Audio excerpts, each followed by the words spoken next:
Tom Curran's Patriots Talk podcast is presented by FanDuel Sportsbook.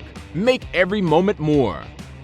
Hello, sports fans. Spirited practice today at Gillette Stadium. Yes, indeedy duty. Who swung on who? First peek at Christian Gonzalez. What's up with all them wide receivers? And Mike Gesicki. And Marte Mapu updates. All that more. Bill Belichick, talk to us. All right, we're going to, kind of tempo things down a little bit here today.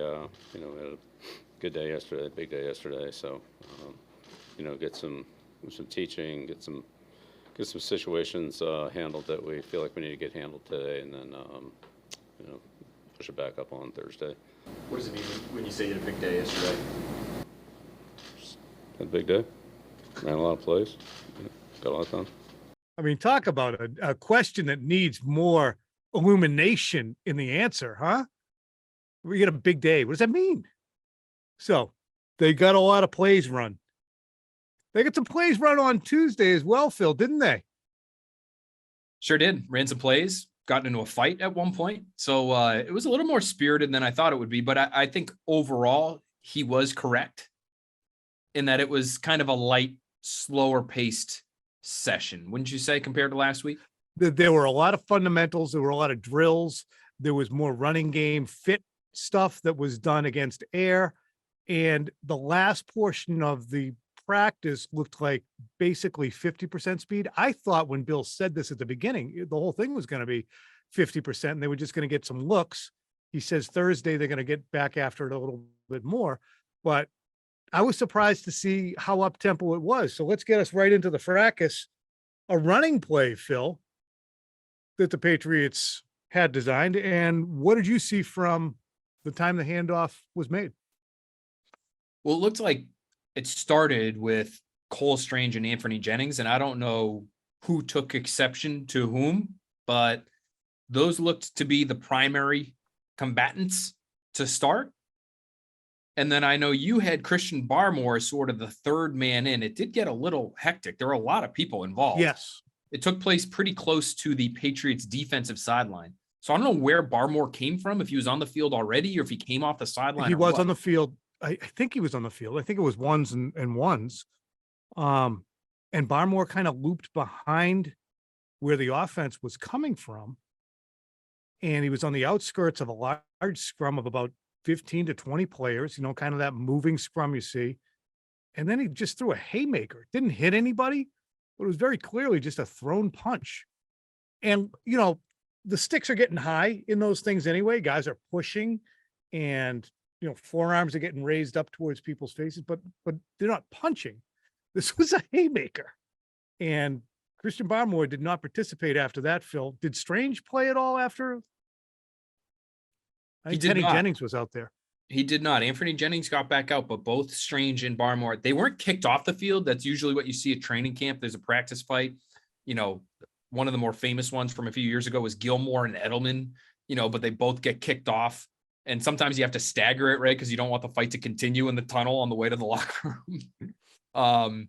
And we've had moments in the past where it has continued into the locker room, and you've had, you see trainers or other personnel sort of run in after guys and make sure everything's okay. What was the one that happened in Philadelphia? There was a corner who started with Aaron Dobson, was it? I don't know if you were there. Basically slapped Aaron Dobson on the helmet. Dobson did something back and he missed the rest of the practice. So no Strange, no Barmore for the rest of the session. My takeaway, Tom, from this, just sort of having a moment to step back and look at it, is in the moment, like, what are you doing, Christian Barmore? Like, you can't be the third man in and just, raising the stakes like that by throwing a punch. And then it gets even more heated. And then you have David Andrews, who's got to step in and try to hold the guy back. He doesn't want to have to do that. Like, he already sees enough of Christian Barmore when they have padded practices during the year. Like, he doesn't want to have to do that like every day. And he has to do it in what's supposed to be an easygoing OTA practice. And it's probably just emotions running high, but the big picture thing on Barmore for me is you would like him at some point. This is year 3. He is one of your more talented players. you would like for him at some point to kind of develop into a cornerstone, great player, great leader, get behind me and follow and look at what I'm doing and set the tone in a lot of different ways. And it's a small moment, and I shouldn't read too much into it. Mm-hmm. But it's the kind of moment that makes you feel like, okay, he's still a ways away from that. Yeah, because when you look at it, has he been a pro so far in his career? You know, if Ty Warren did this and threw a punch in 2005 after he came into the league in 03 or whatever it was, or if Vince did that in 06 after having had 2 really good seasons to start his career and won Super Bowls and been in playoff games and been available to the team, I wonder if our reaction would be different with them. And I'm sure it would be. Hey, wow, they certainly must have pushed Vince's buttons. But in the context of Barmore, I don't know if we're grading him more harshly because of his backstory, where he was said to be a bit immature coming out of Alabama, didn't play a ton last year. He's incredibly talented. I mean, he could be Will Forkian in a lot of ways, not a carbon copy, but same general level of best in the NFL type top 5 to 7 defensive linemen. So they need that from him. And a scrap is fine. Pushing and shoving is fine. Wrestling somebody to the ground, even, I would say that's fine. Throwing a punch, and I wish I could see the Patriots practice video because to make sure I recalled it the way I think I do. Throwing a punch when no one's really looking at you in terms of whoever you're throwing it at from the outskirts is just, as you pointed out, escalating a situation from, hey, good to see the guys getting physical and into it. It's pretty intense out there, to whoa. That was my feeling on it. Punches are a whole different animal. And again, it's a time where, you're sort of in a transition period in terms of who your leaders are and who the core of the team is. Devin McCourty's retired. He's sort of, was one of the last left standing really of, in terms of leaders from the Super Bowl team. Bentley was on the team. Wives was on the team that won in 2018, but they were really, role players. And Bentley was a rookie who I think was hurt the last time they won anything. So you would just like to see guys like this year, Mac Jones, Kyle Duggar, Christian Barmore, really like elevate into the next core that's going to help this team win a championship, and be those guys that do things the right way. And again, I don't want to make too much into it because especially that position, Tom, defensive line, I don't know. I think you want some of your guys to be a little bit tapped. Like, I think it's okay. I do. Like, you have to be so aggressive to play that position and play it well. It just felt like overdoing it, what he did today. Long post-practice meeting. And again, to look at the schedule, what is coming up for the Patriots. They have practices. They had a practice today. I don't think they're back out there tomorrow, right? They're back out there on Friday, Phil? They can't go 4 in a week. I believe they're back out there Thursday and then Friday. Okay. So tomorrow's Wednesday. So isn't that nice, Tom? Off. The way that works out, now they'll have the day off Wednesday, which means they'll have the big practice Thursday, which we're not invited to. And then they'll have another low-key day Friday, which we are invited to. Yep. But we wouldn't have been invited to that one had we not lost a practice as media access last week. Correct. Stacey James making moves, trying to get us out there and getting our eyes on things, such as they are. And then next week will be the mini camp. So we are closing in on the end of the Patriots off season. Long post-practice meeting today. What do you think they were talking about? Because this off season is really 7 days from ending. You know what I'm saying? The team building aspect of the off season. My guess is it would be about the fight. And it would be, guys, we need to take care of each other out here. I don't care what we're doing, but we can't have, 2 of our best players missing half a practice because they couldn't control themselves. Cole Strange and Christian Barmore. We can't have it. We're out here to work. We already lost 2 practices. We're trying to make the most of everything out here. We went hard yesterday. We're trying to take it easy on you guys today, and you still do this. I could see it being something along those lines because it looked like Bill Belichick spoke to them for a while, as you mentioned, but then Matthew Slater said some things to the team after the fact as well. And he certainly wouldn't be afraid to talk to the team in that way. And so, early June OTA practice, like when you have something like that happen, I think that needs addressing. Before we get into some of the other impressions on what we saw, I want to just jump on a key one. We've noted it and noticed it, that Bill Belichick seems to have divested himself from offensive responsibility, I would say, very much a way similar to Josh McDaniels. I know that Albert Breer wrote about that, echoing our observations that we've had. And I think that that's the preferred approach for Bill Belichick. But Albert added in too, that there was no come to Jesus meeting in which Bill and Mac buried hatchets, as far as Albert is reporting from what he knows. So with that in mind, and, I listened to Adam Jones, who I'll be with on WEEI on Thursday, and he went from, well, that's a good thing to, but it could also be a disaster in short order, which to me, I mean, how's it going to be a disaster? That's how Brady and Belichick operated for the last 9 years that Brady was here. Just let the offensive coordinator run the offense and let Bill roam and coach the defense. Look, Nick Caserio was the guy doing that Tuesday scouting meeting with Brady at the end. And Brady's offensive responsibility, they were trying to narrow it towards the end of his time here.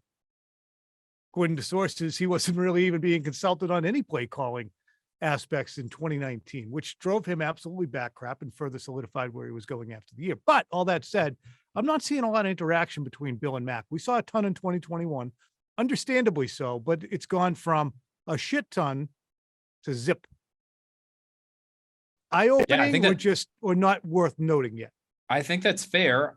I don't know if it's worth noting. I think it's for the football team, it's a good thing. For their relationship, I don't know. It's also probably a good thing. Distance makes the heart grow fonder, right? The one interaction that I think I noticed between the two was when it looked like there was some sort of confusion between which quarterback was supposed to be on which field. And so at one point, Bailey Zappi was on one field with one group and Mac Jones was on the other, and they basically had to exchange. And they had, and Mac basically went into a full sprint and ran over to his side of the field. Didn't look that slow, by the way. He's not. No, slow. he actually has looked spry. Yeah, he's not a terrible athlete. And Bill was sort of there waiting for Mac Jones, and I don't know what was said between the two, but it looked like there was some sort of little exchange there. But then that was it. So a happy exchange, or did they swing? No swings, no hugs. So I don't know. How do we read into that? Would a hug Zappy would have drawn him to his bosom. Bill O'Brien, very much in charge. We mentioned that. Cannot confirm or deny whether or not a first-year player was torn a brand new one at the beginning of practice in a very amusing way as the teams got to the field. Wait, we can say some of this, right? We can't quote. We can't quote. What I did tweet earlier, though, was Kayshon Boutte had a little bit of difficulty getting lined up. And again, we can't quote, but Bill O'Brien had some very strong commentary for the rookie receiver. Very strong. Very strong to quite strong. Had to stop action, essentially get them realigned once Bill O'Brien was done with his address to the. Yeah, they could hear him up at the outlets. It was loud. Wide receiver absences, before we get to Christian Gonzalez impressions, wide receiver absences, I think, are front and center for me because there's been peekaboo attendance from Devontae Parker, Juju Smith-Schuster. Tyquan Thornton wasn't on the field today. Neither was Kendrick Bourne. We understood it was going to be a more a lighter practice than it was earlier in the week. Don't know if those guys all partook yesterday, but none of them were out there today, which meant that Ed Lee and company were the main targets for Mac. You had Ed Lee. You also had Demario Douglas. You had Malik Cunningham, Kayshon Boutte, after he got his booty ripped, saw a lot of time. So, Raleigh Webb, Tom, is out there getting a lot of reps at receiver. It's just, it's very, very thin. When you take away any team's top four, it's going to not look so hot. But to me, it just sort of underscored the fact that when you see the guys that are out there and you see that they just signed Ed Lee off the street and he's getting reps all of a sudden, like 2 days later with Mac Jones, their depth at that position just isn't awesome. And so Yeah, but it's they hard for me shouldn't be not- missing all four at the same time. That's Nope. absurd. Nope, but it's certainly not out of the realm Unless of they told them to possibility. sit down. Unless they said, sit down, we want to watch these kids. We don't know Or that. they said sit down because you got a lot of work yesterday. We looked at the GPS and Taekwon ran 6 miles, and those guys need a break. That would make sense. And so we'll try to do some digging and see if we can find out what's going on there. Devontae Parker was on the lower field, so he was doing a little bit of conditioning. It's just for me, Tom, is sort of a pro DeAndre Hopkins guy. It's hard not to look at that practice today and be like, can they not? There's a really talented guy who's just out there and all he costs is money. Right. Like, why not? That was sort of one of my, in terms of the actual football, aside from the fight, the receiver depth to me is worth noting because those guys, Tom, not Bourne so much. And really Bourne, of the 4, Bourne's really the only one, in my opinion, that hasn't had injury issues. Like Tyquan Thornton's body type is going to lend itself to some injury stuff. Parker, we know, and Juju, we know, have all missed time. So I don't know. Do they need DeAndre Hopkins? Do they need him? Well, I think it'd be helpful, but he sure as shit wouldn't be out there during an OTA either. All right, on to the next thing. Talk to me about Christian Gonzalez. And before you do, how does Bill Belichick metaphorically describe what the rookies are going through? Yeah, all the rookies, they've all been good. They've got a lot to learn. They're trying. Drinking through a fire hose, but that's what it is for rookies coming into the NFL. So, but they all put in extra time. They're trying. They're overwhelmed, but they're still afloat, still swimming, treading water. And eventually it'll, sort itself out. But yeah, no issues with any of them really. They're all working hard. I'll say this on Christian Gonzalez. He's milling around the defense. He's wearing number 50, and I'm watching him walk, on the outskirts, the second level before a play. And one thing that does stand out is he is as tall as a defensive end. I mean, he is all of 6'3". So obviously different build, but he was out there with the rest of the first defense. Phil, what did you think of his movement?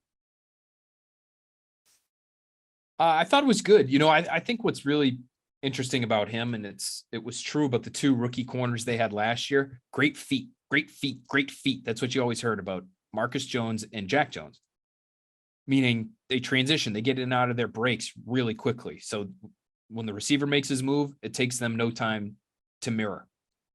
I think Gonzalez has really, really good feet. I think that's one thing that you can watch a practice like today's and say, wow, when he decides to get out of his back pedal and start moving forward, it doesn't take him 2 or 3 slower back pedals He gets to get very low to the forward. ground, I noticed. So when he exchanged. And for me, the last thing on him was just talking to Kyle Duggar after, who we know is an elite athlete. For Kyle Duggar to, first words out of his mouth when he's asked about Christian Gonzalez, to open his eyes as wide as mine right now and say, athletic. This guy's athletic. And I followed up later and he said everything he does looks easy. And he talked about his feet. But when you're that smooth and you're that big and you're that fast, I think it's going to lend to being a really, really good player. I think his mentality is still something that I'm interested to see in a real competitive setting, but he has every physical tool.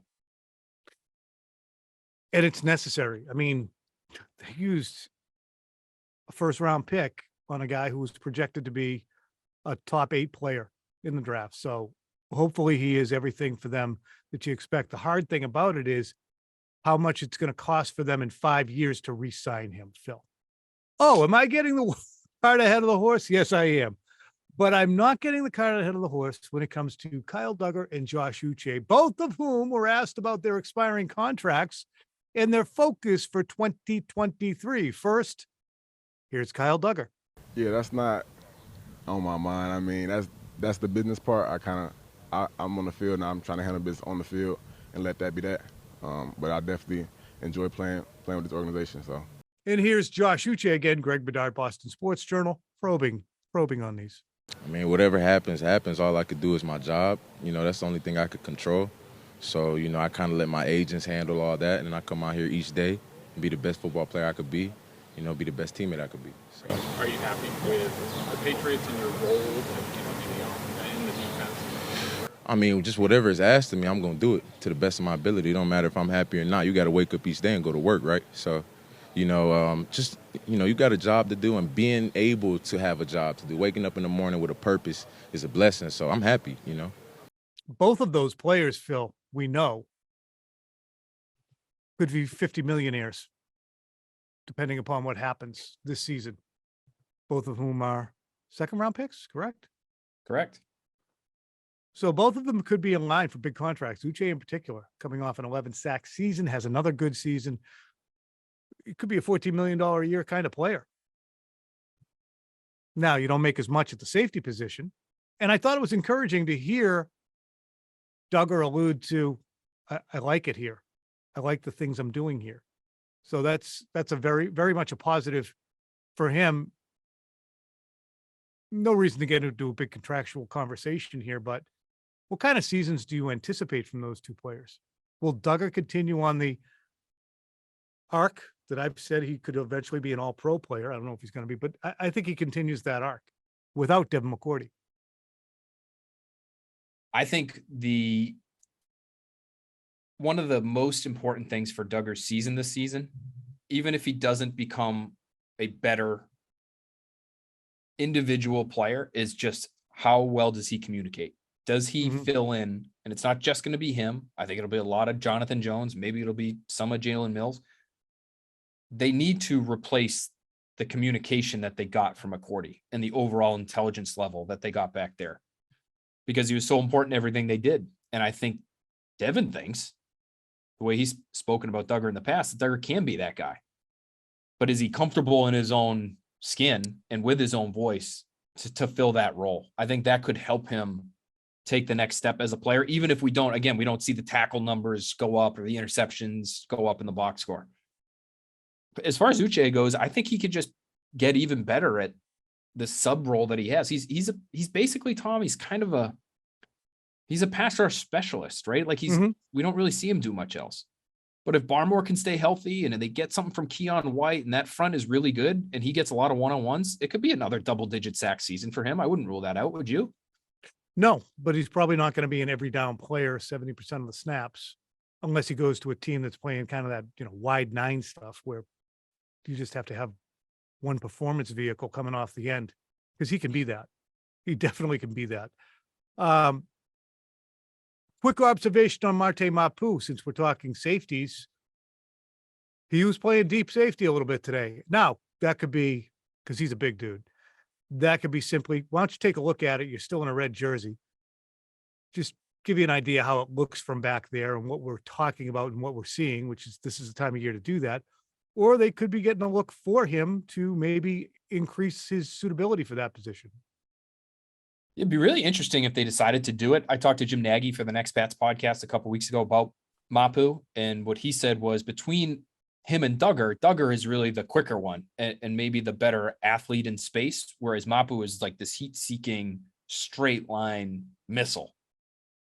I did also text with one of Mapu's coaches at the Senior Bowl, and I asked him if he could be used at free safety, obviously with McCourty's absence being on all of our minds. And he said, maybe. He'd be more of a box safety or a spy on athletic quarterbacks on third down. He played linebacker, nickel, and safety at Sac State, but I don't think he has the range to be a deep safety in the NFL. So I think that's the question with him is he's explosive and he's a big hitter. Tom, you got to just be able to run back there. There's so much ground to cover.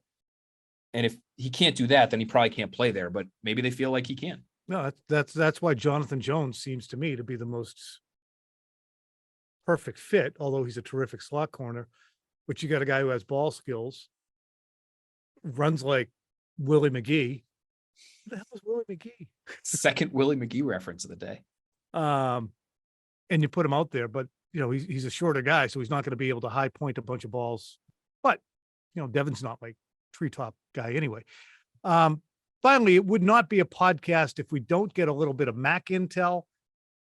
Here's Mike Gesicki, tight end, who has joined the Patriots this year, talking Mac talk. Oh, Mac's awesome. Yeah, that's my guy. He's been incredible as as a leader. Been great out there. Physically throwing the ball and timing and throwing a very catchable ball and all that kind of stuff. And he likes to have fun. So it's been a cool off season for us. Trying to gel and get on the same page, and I think it's been good. Aside from Mac, Gesicki is going to be a fascinating player to watch this year, isn't he, Phil? Between he and Henry, you don't have either of them are classic road grader tight ends. You don't have that Dwayne Allen tight end necessarily yet to complement. Although, what's Fisker do? What's Anthony do? He could play in line a little bit, but he's honestly, I think of him as a little bit more of a move guy too. I think the Titans used him all over the place. So you don't have your pounder out there that you had with Dwayne Allen in the 2018 season that was so successful. And Martellus Bennett was certainly a terrific blocker as well. Gronk was what we know him to be. So in 12 personnel, which is the best personnel for the Patriots to be in many ways, Phil, and you get into the nuts and bolts more than I do. But if you're in that 12 personnel, the advantage lies in the fact that you can run or throw. But it's harder to run if you have tight ends who are not road graders. So the Gesicki deployment will be fascinating to watch. It will be. And I think, they ran into this problem in 2021 when they got both Hunter Henry and Jonnu Smith, and they tried to run behind those guys and couldn't. They just, neither of them could block in line, it felt like. And what I think people in the league will tell you on Hunter Henry is at least he's willing to mix it up a little bit. He will stick his nose in there. He'll do what you ask him to do, and he's a big enough body to get in the way. Gesicki is like on the lowest level of NFL tight ends when it comes to blocking, is how it's been described to me. Now, he did talk, I thought it was interesting, Tom, today. He talked about how, hey, all tight ends in this league have to be able to do both. I found that interesting because he hasn't over the course of his career. Maybe he's challenged to the point here in New England that, and it's just the culture here, and it's Bill Belichick's asking you to do it. So it's, I'm all of a sudden going to change my ways. He just hasn't been that guy. So we've seen him on the field a lot with Mac Jones. Mac Jones has been targeting him early in some of these team periods that we've been out there for. So I think all that is good. To me, though, he's until we see otherwise, I think you have to kind of consider him a receiver who plays in the middle of the field like a slot, right? And he chose to come here. I can't remember how deep into free agency, but it wasn't very deep into free agency.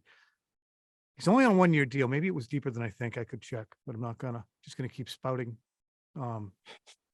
general theories. But he chose to come here, so he either had well laid out for him a role that he desired, or Bill said, we'll see. We've heard of folks in the past, I guess Michael Bennett being a prime example of it, of guys who come here thinking one thing and getting another. Chris Long being a guy who experienced that as well. Are you going to suck it up and do it like Chris Long did? Or are you going to kick rocks and one out like Michael Bennett did?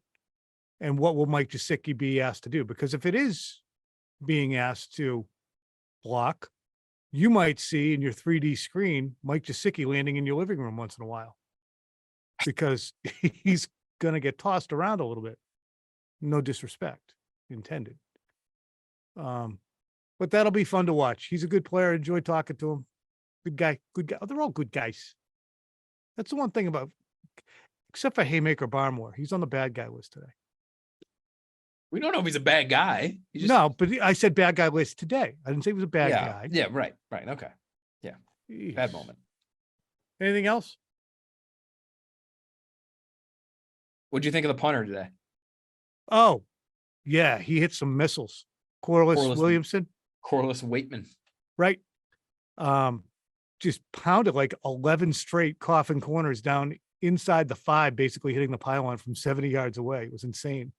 Yeah, it was pretty impressive at the end. He shanked a few too. It wasn't 11 straight coffin corners, but he had like 5, I think, down there. I think he had 11 straight punts. He must not have had a busy day on Monday, because he had a busy day today. Maybe it was Bryce Behringer who had the busy day yesterday, because Must have been.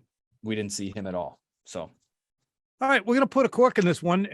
Make sure you catch us on Early Edition tonight. We will have more conversation relative to the Patriots, and we'll be back at it again Friday. I don't know if we're going to pod Friday afternoon. Yeah, maybe we will. I mean, it's Friday afternoon in June.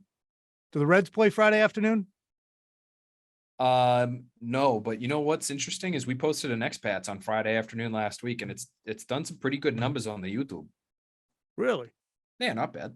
Oh, while we're at it then, why don't we thank everyone for the tremendous support we get. We get a surprising number of followers every week, downloads, etc., that generally put us in the top 100, even the top 50 of all sports podcasts on Apple. And tremendous reviews for Phil on the next Pats podcast. A little more caustic, the reviews for me on Is that Tom true? Curran's Patriots Talk podcast. I didn't As know in, that. why do you keep interrupting Phil? And you're not funny. Stop trying to be funny. But it's my brand. See you guys.